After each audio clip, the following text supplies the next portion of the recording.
नमस्कार।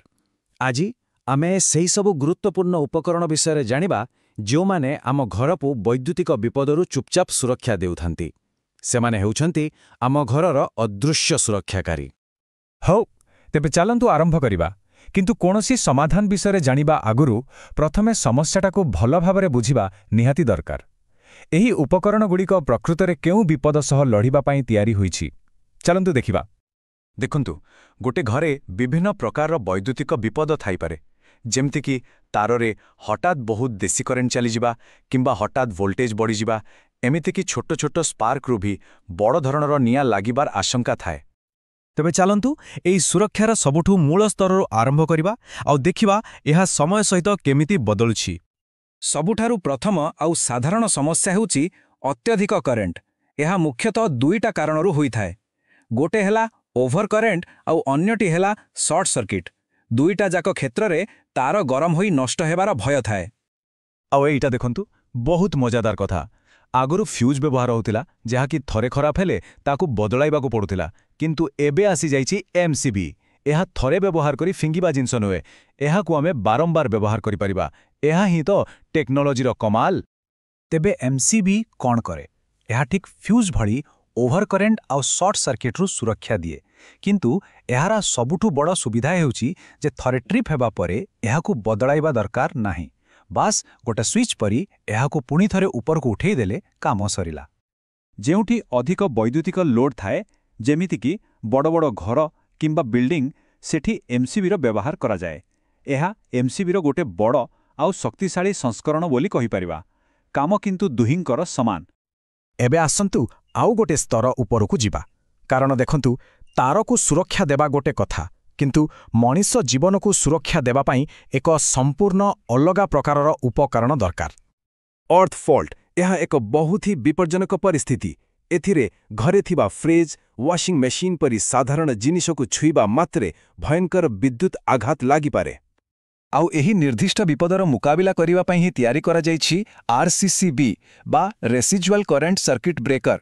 एहा एक प्रकार जीवन रक्षाकारी विशेषज्ञ। एठारे गोटे कथा मने रखिबा निहाती जरूरी। एमसीबी आउ आरसीसीबी केबे भी गोटिए काम करंती नहीं।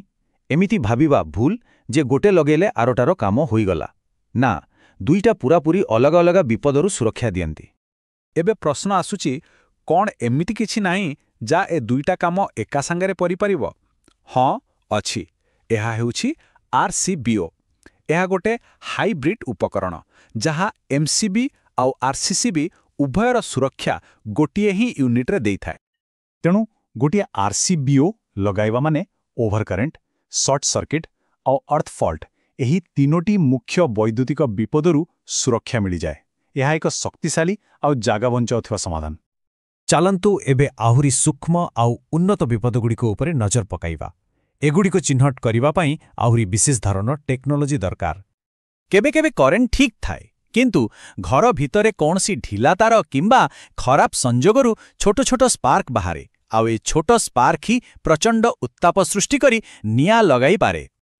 एही समस्यार समाधान पई आसीछि एएफडीडी बा आर्क फॉल्ट डिटेक्शन डिवाइस। एहार काम हेउछि घरर एक अग्निप्रहरी भळे। एहा केवल सेही निया लगाउथिबा स्पार्क गुड़िकु खोजी खोजी बंद कर दिए। एएफडीडी एते गुरुत्वपूर्ण काहींकी जानती, कारण एही छोट देखा जाउथिबा स्पार्कर तापमात्रा 1000 डिग्री सेल्सियस रु भी अधिक होई पारे, किंतु एएफडीडी एते संवेदनशील जे निया लागिबा आगुरु ही एहा पावर बंद कर दिए। आउ गोटे विपद हेउछि पावर सर्ज, जहा बाहरु आसे। एहा बिजुड़ीर एक सुनामी भली, जहा रास्तारे आसुथिबा आमर दामी टीवी, फ्रिज भली इलेक्ट्रोनिक जिनिस गुड़िकु गोटे मुहूर्तरे नष्ट कर देई पारे। तेबे एथिरु बंचिबार उपाय कौन? उपाय होउछि एसपीडी। एहा एक ढाल परी काम करे। जेतेबेले भी एही बिजुड़ीर सुनामी आसे, एसपीडी सेही अतिरिक्त भोल्टेज को घर भितरकु पसिबाकु न देई सुरक्षित भावे माटी तळुकु पठाई दिए।